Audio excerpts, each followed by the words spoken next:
بفضله وإحسانه قبل عمل عباده وجعل الحلاوة والحضور علامة لقبوله.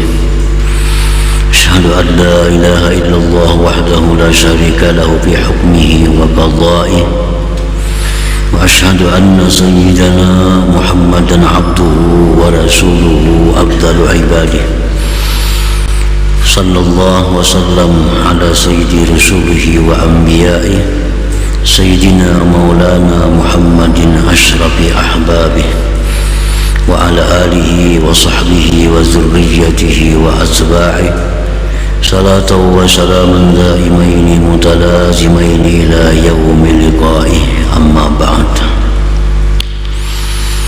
Yang kita hormati dan kita cintai para habaib dan para ulama, muhibbin, hadirin, hadirat rahimakumullah.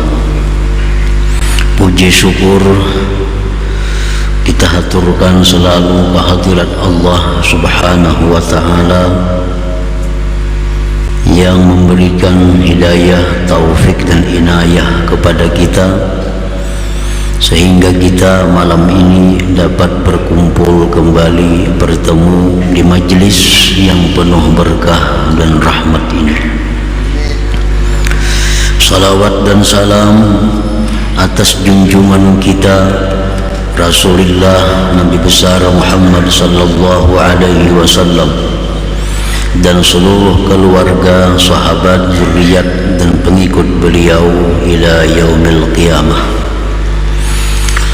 Para muhibbin rahimakumullah, al-hikmatut tasi'ata asyar ba'dal mi'ati tsaniyah min al-hikamil ataiyah. Qala al-imam Ahmad ibn Athaillah as-Sakandari rahimahullah wa nafa'ana bi'ulumihi wa asrarihi. Hikmah yang ke-219 dari Al-Hikam, berkata Imam Ahmad ibn Athaillah as-Sakandari rahimahullah, la tay'as min qabuli amal lam tajid bihi wujudal hudur, farubbama qubila minal amal ma lam tudrik thamaratahu ajila. Artinya, janganlah engkau berputus asa dari diterimanya amal ibadah yang mana engkau tidak mendapati pada amal itu akan kehadiran hati bersama Allah. Maka terkadang diterima sebuah amal, sesuatu yang tidak kamu perdapati buahnya di dunia ini, ajilah. Nah, para muhibbin rahimakumullah, idza tawaffarat fil amal syurutul qabul walakin la tajidu bihi alamatal qabul minal halawah wal lazzah wal huduri ma'allah fala tay'as min qabulih li'annahu su'uzzan birabbik. Apabila sempurna dalam sebuah amal, baik sembahyang atau zakat, sedekah atau lagi zikir dan ibadah lainnya, apabila sudah sempurna di dalam suatu amal ibadah itu syarat-syarat untuk diterima oleh Allah, tetapi tidak engkau jumpai pada itu amal tanda-tanda diterima, artinya syarat untuk diterimanya sebuah amal itu sudah dipenuhi, sudah dilaksanakan, tetapi waktu kita beramal itu tidak ada kita merasakan tanda-tanda diterima. Tanda diterima itu contohnya seperti manis dan lezat dalam itu amal ibadah, atau kehadiran hati bersama Allah. Kadada dalam zikir sudah dipenuhi segala syarat untuk kabul, tapi waktu berzikir itu kita kadang merasakan ada kelezatan, kadang merasakan ada manis dan hadirnya hati. Nah, maka janganlah engkau berputus asa daripada diterimanya amal itu. Jangan berputus asa, jangan menganggap bahwa itu amal kada diterima oleh Allah. Jangan kada ada harapan amal ini diterima karena aku mengamalkan itu rasa hambar, aku mengamalkan itu kada ada lezat, lalu kada diterima oleh Allah. Nah, jangan demikian, jangan demikian, karena itu merupakan buruk sangka dengan Tuhan engkau. Itu buruk sangka dengan Tuhan engkau. Lain halnya kalau syarat-syarat kabul itu tidak dipenuhi. Nah, syarat kabul kada dipenuhi, lalu kita beramal kada ada kelezatan, nah itu yang mungkin kada diterima oleh Allah.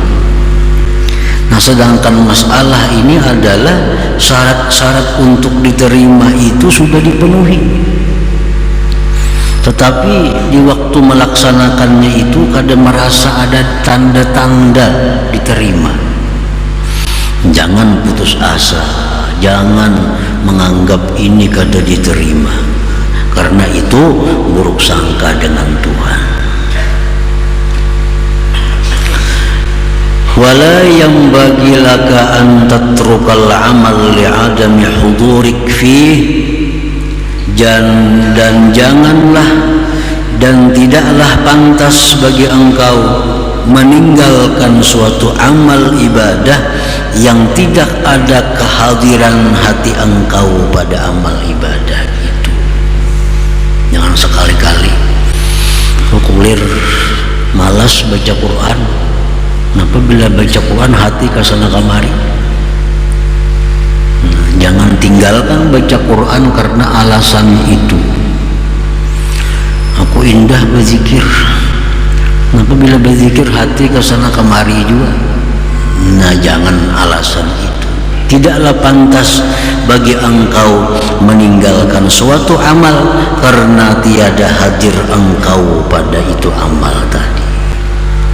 Para muhibbin rahimakumullah, sebagaimana dijelaskan beliau dahulu dalam hikmah yang ke-47 dari Al-Hikam ini, la tatruki zikra li'adami hudurika ma'allah fihi li'anna ghaflataka an wujudi zikrih ashaddu min ghaflatika fi wujudi zikrih.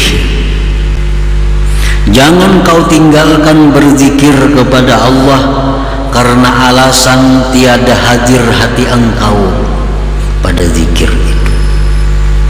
Karena lalainya engkau dari berzikir itu lebih jahat, lebih sangat buruk daripada lalai pada berzikir.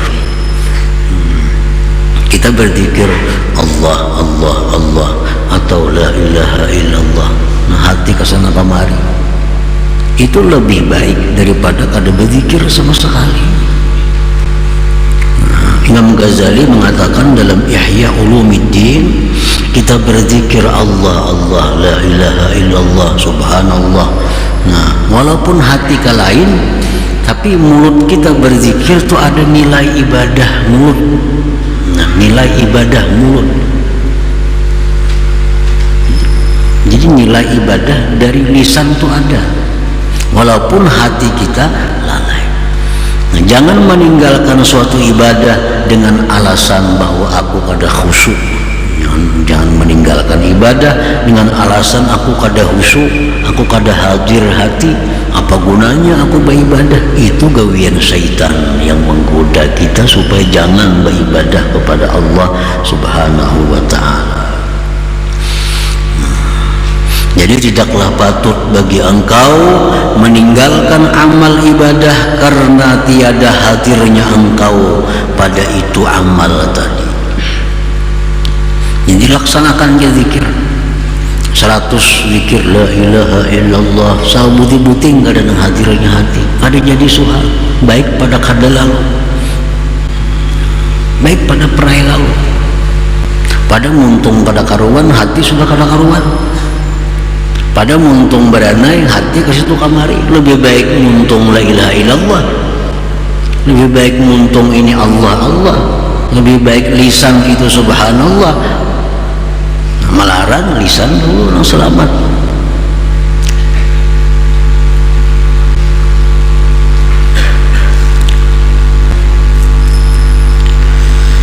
Jadi wala yanbaghi laka an tatrukal amala li'adami hudurik fih aw li'adami wujdanil halawati fihi, atau karena tiada rasa manis, rasa lezat pada amal itu.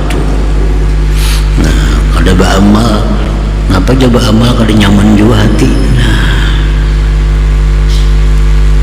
Kenapa baca Quran hati ya kada nyaman juga, baca salawat hati ya kada nyaman juga.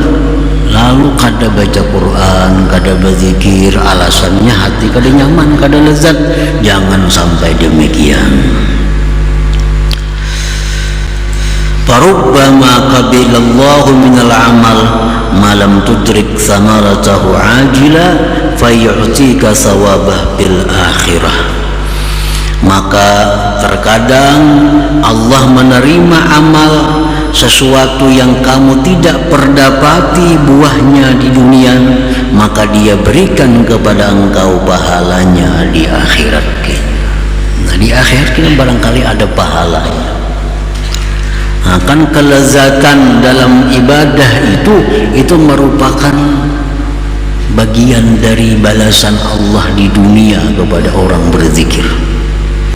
Nah, kita berzikir, wah begitu nyamannya hati berzikir la ilaha illallah, nikmat. Nah, itu merupakan bagian dari balasan Allah yang didahulukan ke dunia ini.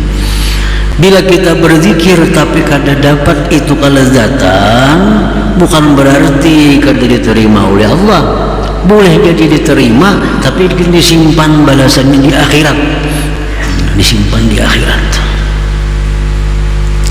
Nah, jadi intinya jangan sekali-kali kita meninggalkan suatu amal yang mana dalam amal itu kita tidak mendapatkan kelezatan, kada mendapatkan tanda-tanda kabul, tanda diterima, padahal syarat-syarat untuk diterima itu sudah terpenuhi. Nah, para muhibbin rahimakumullah, jadi sebuah amal itu ada syurutus sihah, ada syarat sah dulu, tuh kan? Syarat sah ini supaya jadi bentuk. Syarat sah, amunnya syarat sah ini ketinggalan satu pun, maka amal itu kada sah. Amun kada sah, kada kawa dikatakan satu amal. Misalnya sembahyang, sembahyang itu ada syurutus sihah, syarat-syarat sah. Kalau syarat sah itu ketinggalan, ya kada sembahyang ngarannya. Seperti berwudu, suci, menghadap kiblat. Nah, itu kan syurutus sihah, syarat sah sembahyang. Kalau kita kada berwudu, batal sembahyang, kada sembahyang ngarannya, karena ketinggalan syarat-syarat sah. Nah, syarat sah ini sudah kita laksanakan dengan sempurna sehingga ibadah itu berhak dinamakan ibadah. Sedekah, sedekah itu ada syarat sahnya. Apa syarat sah sedekah? Antara contohnya yang bersedekah ini orangnya mesti balik berakal misalnya. Nah, kanak-kanak sah lah bersedekah, kada sah karena belum balik berakal. Sedekah itu mesti harta seorang. Harta orang mau disedekahkan kada kawa kada sah. Itu syarat sah sebuah sedekah. Barang curian disedekahkan jadi sedekah lah, kada sedekah karena kada milik seorang. Nah, jadi ada syarat sah itu mutlak mesti ada. Setiap ibadah yang sudah sah, sembahyang sudah sembahyang ngarannya, zikir sudah zikir ngarannya, wudu sudah wudu karena syarat sahnya komplit. Nah, hanya dicari syurutul kabul, syarat diterima. Kayak apa supaya yang sah ini diterima oleh Allah? Bila diterima oleh Allah, ada balasan kita. Baik balasannya di dunia ini dikirim Tuhan sedikit dulu atau kena di akhirat. Nah, jadi apabila satu ibadah itu sudah sempurna, syarat-syarat tadi, syarat sah sudah, syarat diterima sudah, nah, walaupun kada ada tanda diterima oleh Tuhan, tapi jangan mengira bahwa itu kada diterima oleh Tuhan, karena sudah kita laksanakan syarat-syaratnya itu. Para muhibbin rahimakumullah, syurutul qabul, syarat-syarat untuk diterimanya sebuah amal ibadah, sebenarnya sudah dalam hikmah 93 secara rinci. Sedikit diulang di sini tentang syarat-syarat kabulnya sebuah ibadah. Allati la budda an tutawaffar, yang tidak boleh tidak disempurnakan. Minha, setengahnya al-ikhlas, itu mutlak ikhlas. Kalau kita melakukan satu ibadah tapi kada ikhlas, jangan berharap diterima.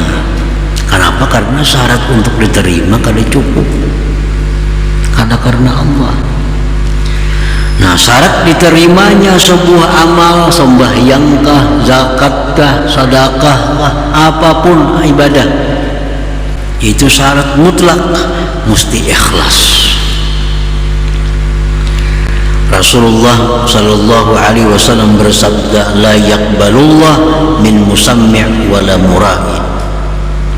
Allah tidak menerima ibadah dari orang yang minta dengar, minta lihat, orang sum'ah dan riya. Nah, sudah jelas. Jadi kalau dalam ibadah itu ada riyanya, maka tidak usah berharap diterima.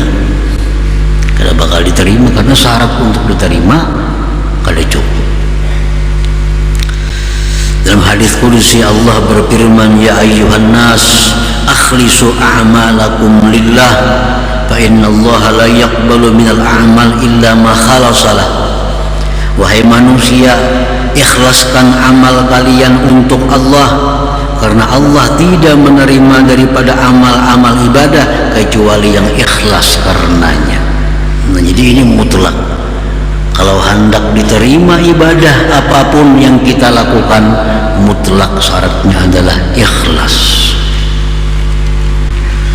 Para muhibbin rahimakumullah, nah oleh para ulama ikhlas ini dibagi supaya menyamanakan kita.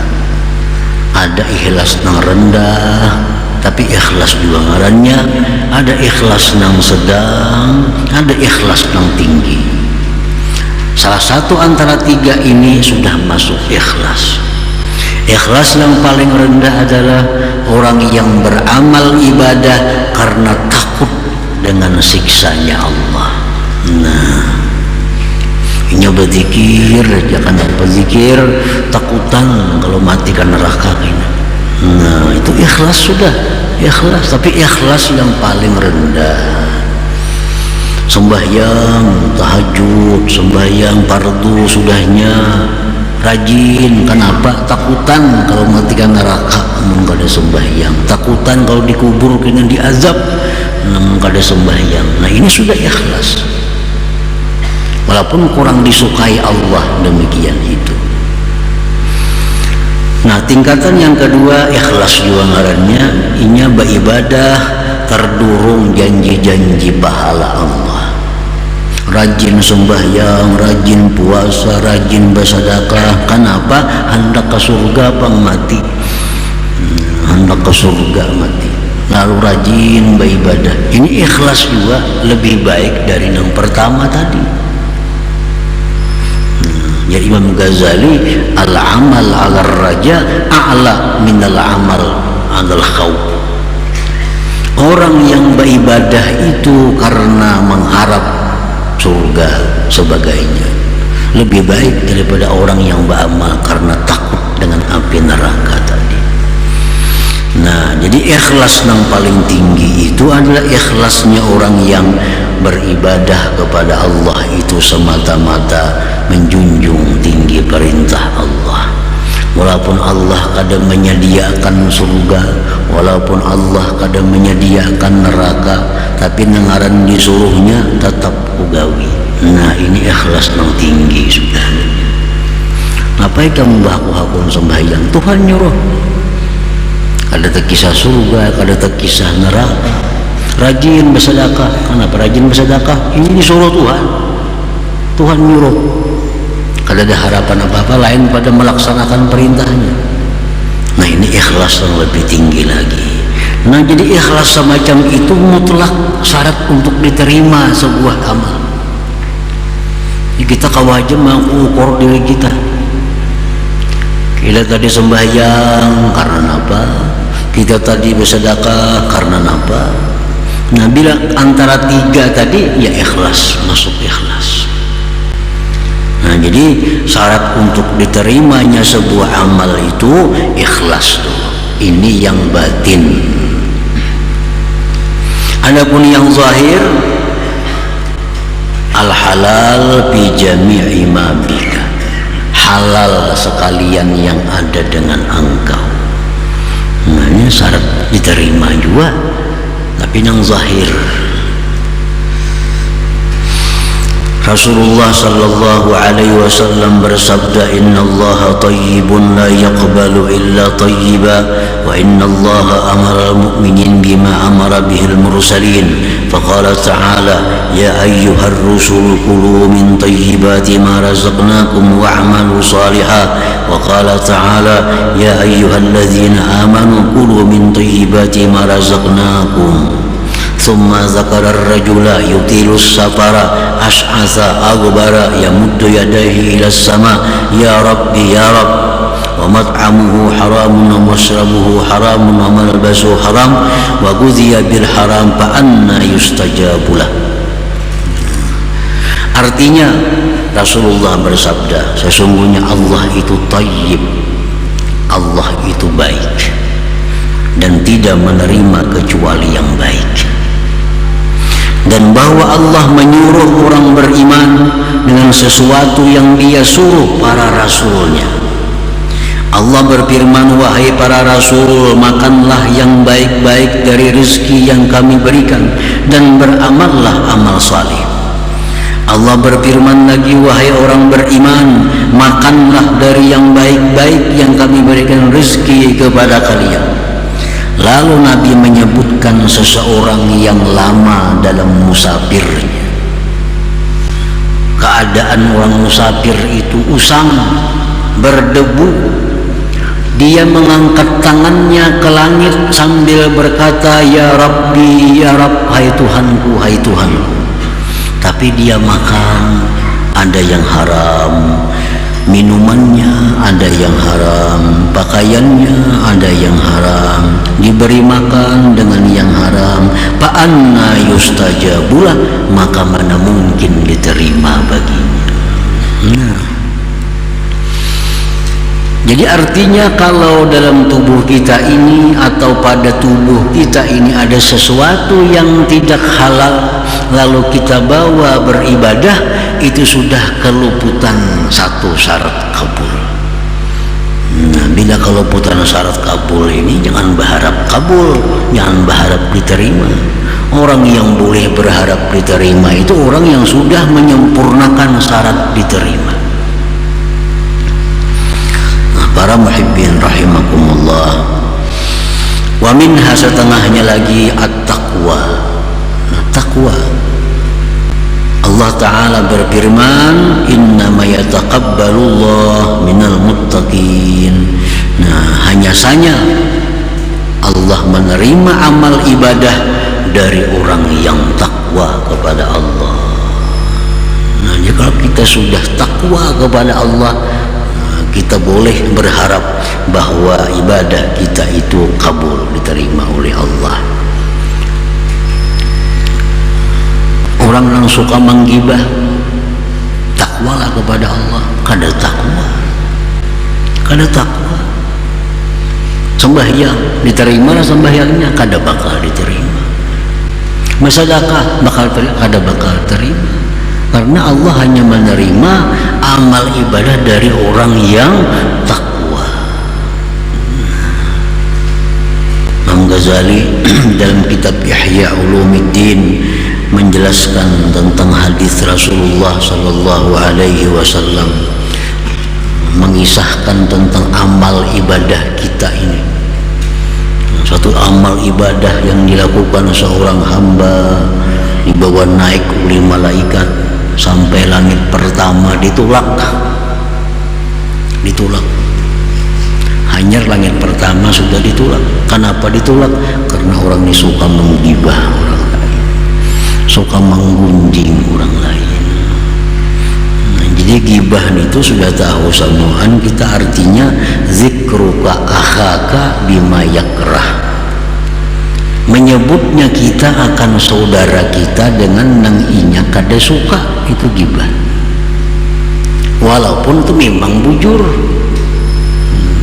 Orangnya nih hirang, kita padahal hirang bener gitu, inya kada katuju disambat hirang. Nah, itu gibah ngarannya. Padahal orangnya hirang, sambat hirang kada katuju, gibah ngarannya. Memang ada pada dirinya, amun kada ada pada dirinya itu memidnah ngarannya. Berat lagi itu mah ada ini nang ada disambat. Nah, bila kita gibah kada tobat lawan Allah, kita beribadah kada kawa sampai, kada kawa diterima oleh Allah, karena ini kada takwa orangnya. Yang kedua, orang ini sudah bersih dari gibah, beramal, beribadah, malaikat membawa naik. Langit pertama bisa tembus selamat, sampai langit yang kedua ditolak oleh malaikat. Ini kada kawa tembus ke langit yang kedua nih. Kenapa? Karena orang ini ibadahnya ada tujuan duniawi dengan ibadah itu. Orang menjadikan ibadah sebagai alat untuk menangkap duniawi. Nah, ini pun kada kawa diterima juga. Naik lagi amal ibadah, lulus langit pertama, lulus langit kedua, langit ketiga ditolak, kada bisa naik lewat tiga. Kenapa? Udah kau naik karena orangnya sombong, angkuh.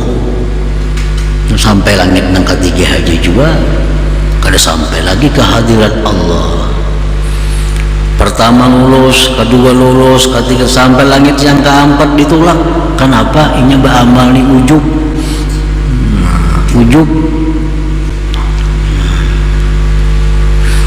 Pertama, kedua, ketiga, keempat lulus, baik benar orangnya sudah. Kada bisa menggibah, tobat sudahnya menggibah. Beramalnya kada menangkap duniawi dicarinya. Orangnya sudah kada sombong, orangnya sudah kada ujub. Langit kelima ditolak.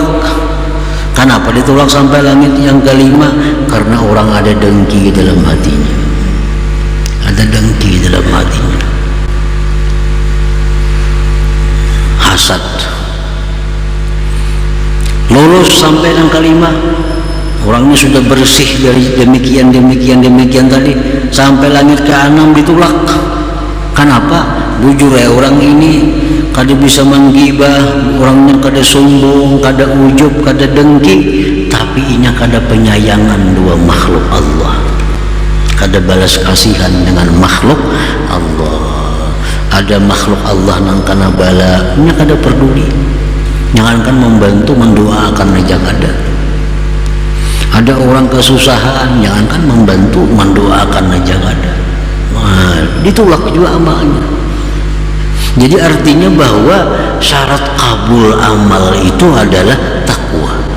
Nah, jadi kalau sudah kita takwa kepada Allah Subhanahu wa taala dan kita melakukan ibadah itu dengan ikhlas karena Allah, segala sesuatu di tubuh kita ini halal, maka kita berharap boleh amal kita itu diterima oleh Allah Subhanahu wa taala, walaupun dalam amal itu kita kadang merasakan ada tanda-tanda diterimanya amal, tapi syaratnya sudah dipenuhi. Nah, para muhibbin rahimakumullah, jadi ana inda dhanni abdi bi, jar Tuhan, aku ini menurut sangkaan hambaku denganmu. Kalau hambaku menyangka aku ini sarik, aku sarik tuh. Kalau hambaku menyangka aku ini sayang, lawan ini sayang tuh aku. Jadi Tuhan itu tergantung sangkaan kita, tergantung sangkaan kita kepada Tuhan. Nah, ini amal ibadah. Kalau sudah kita lakukan syarat-syaratnya dengan sempurna, lalu kita berharap kepada Allah, bersangka baik kepada Allah, diterima, ya diterima Allah. Tapi berharap itu, bersangka baik itu pasti datangnya sesudah kita menyempurnakan persyaratan-persyaratan itu. Nah, kalau kita belum menyempurnakan syarat-syarat itu, kita kada kawa bersangka baik. Nah, kada kawa berharap.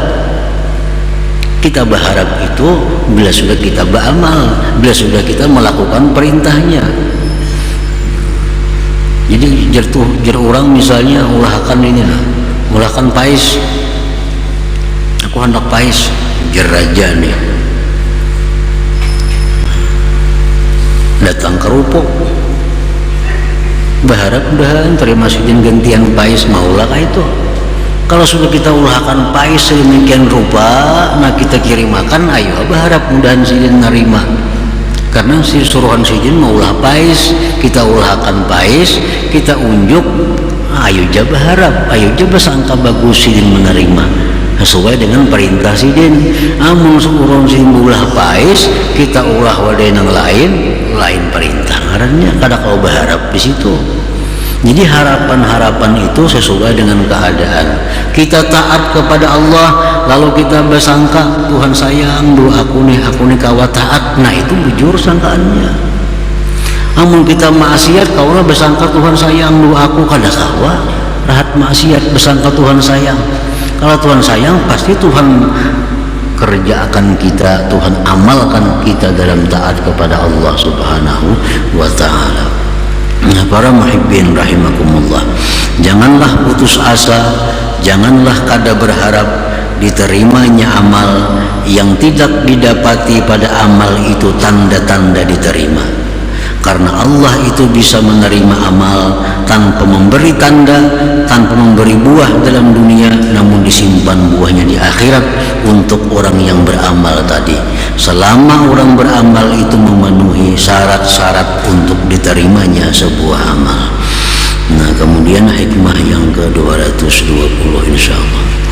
La hadratin Nabi sallallahu alaihi wasallam al-Fatihah. إياك نعبد وإياك نستعين اهدنا الصراط المستقيم صراط الذين